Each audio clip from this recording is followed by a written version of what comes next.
আমাদের শহরের নতুন রিয়েল এস্টেট কিং, এটা আমার খুব গর্বের বিষয়। বাবা, ঠিক আছে, এরকম কিং ফিং করো না। সো তুমি আমাকে একটা জিনিস বলো যে হোয়াট ইজ রিয়েল এস্টেট? মানে রিয়েল এস্টেট বিজনেস মানেই তো আমরা ভাবি যে ফ্ল্যাট বানানো বা কিছু একটা বাড়ি করে বিক্রি করে দেওয়া। তো অ্যাজ এ হোল এই রিয়েল এস্টেট বিজনেসটা কি, সেটা তুমি একটু বোঝাও। তো রিয়েল এস্টেট যদি তুমি দেখো, রিয়েল এস্টেটের কিন্তু ওয়ার্ডেই কিন্তু রয়েছে যে রিয়েল আর এস্টেট। রিয়েল মানে কি যে একদম অরিজিনাল জিনিস, খাঁটি জিনিস, আর এস্টেট মিনস সাম্রাজ্য যাকে আমরা বলি, ঠিক আছে। আর রিয়েল এস্টেট সাবজেক্টই এত বড় ভাস্ট সাবজেক্ট যার মধ্যে luxury is the main thing. Okay, আর আমরা যদি সাম্রাজ্যের কথা বলি, সাম্রাজ্য কিন্তু শুধুমাত্র ফ্ল্যাট বাড়িতে কিন্তু নয়, ঠিক আছে। কারণ আজকের দিনে রিয়েল এস্টেট মানে সাধারণ মানুষ কিন্তু একটাই জিনিস বোঝে, কারণ ফ্ল্যাট। হ্যাঁ, রাইট কিন্তু রাইট রাইট। রিয়েল এস্টেটের আসল মিনিং কিন্তু ফ্ল্যাট নয় শুধু।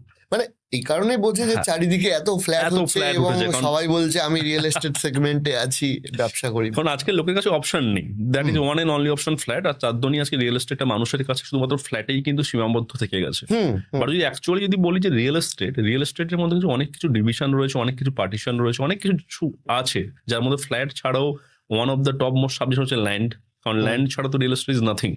তো ল্যান্ডের ওপরই সবকিছু যে সাম্রাজ্য গড়ে ওঠে তাকে আমরা রিয়েল এস্টেট বলি। তার মধ্যে flat is the one of the product, not Okay. One and only product. একটা প্রোডাক্ট। একটা প্রোডাক্ট, যেটা এছাড়া অনেক বেশি প্রোডাক্ট দেখা রয়েছে, বাংলোস রয়েছে, হ্যাঁ। বিভিন্ন ধরনের এম্পায়ার রয়েছে, কমার্শিয়াল কমপ্লেক্সেস রয়েছে, কমার্শিয়াল বিল্ডিংস রয়েছে, আরো অনেক কিছু